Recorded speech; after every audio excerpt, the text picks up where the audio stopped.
Hi friends, నేనైతే market నుంచి గోంగూర తీసుకొచ్చి తెంపుతున్నాను. మరి ఏం చేస్తాననుకుంటున్నారు? ఇదిగో ఇలా తెంపి శుభ్రంగా కడుక్కోవాలి. మనకి ఆకుకూరలకి చాలా ఉసుకుంటుంది. మరి ఆ ఉసుకుపోయేటట్టుగా అదిగో అన్ని నీళ్లు పోసి కడిగేశాను.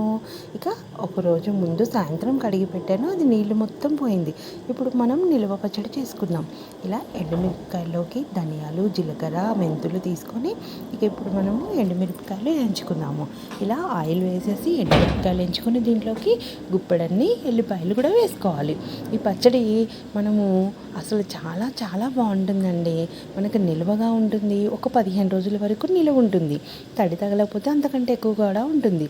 ఇక ఎండుమిరపకాయలు అయితే మగ్గిపోయినాయి. దీంట్లోనే మనము ఇప్పుడు వేయించి పెట్టుకున్న ధనియాలు, జీలకర్ర కూడా వేసేసుకున్నాం. స్టవ్ కట్టేసుకున్నాం.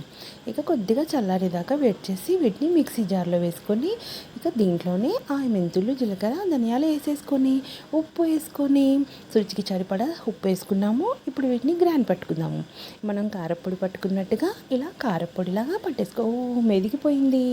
ఇక మెదిగిన కారపొడిని పక్కన పెట్టేసుకొని మనం కడాయి పెట్టి కడాయిలో కొంచెం నూనె పోసి గోంగూర మగ్గే వరకు ఉంచి ఆ మగ్గిన గోంగూరలోనే మనం పట్టిన కారపొడిని వేసేసి మంచిగా కలుపుకోవాలి. అది ఎలా కలపాలి అంటే కారము గోంగూర కలిసిపోయేంత వరకు మనం స్టవ్ సిమ్లో పెట్టుకొని కలుపుకోవాలి. ఈ గోంగూరని మనము రుబ్బడానికి లేదు.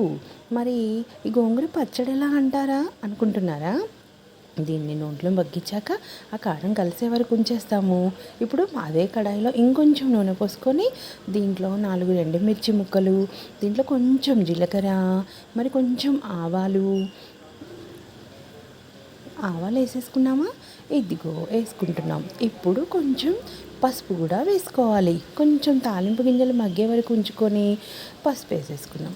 ఇప్పుడు ఇక కరివేపాకు అట్లేదు నాకు అందుబాటులో లేదు, కొంచెం కరివేపాకు కూడా వేసుకోవాలి. అలాగే ఇక ఇవి మగ్గిన తర్వాత స్టవ్ కట్టేసుకొని ఈ తాలింపుని మనం ఇందాక గోంగూర పచ్చడి పక్కన పెట్టుకున్నాం కదా, దాంట్లో వేసేసుకోవాలి. నిజంగా ఇలా ట్రై చేసి చూడండి, చాలా బాగుంటుంది. దీనికి నీళ్ళ తడి తగలొద్దు. గోంగూరని ఎంతసేపటికి మనం ఆయిల్లోనే మగ్గించాలి. చాలా అంటే చాలా రుచిగా ఉంటుంది. ఏదైనా టూర్లోకి వెళ్తున్నప్పుడు ఈ పచ్చడి చాలా ఉపయోగపడుతుంది. 15 days కంపల్సరీగా ఆగుతుంది. ఓకేనా? బాయ్.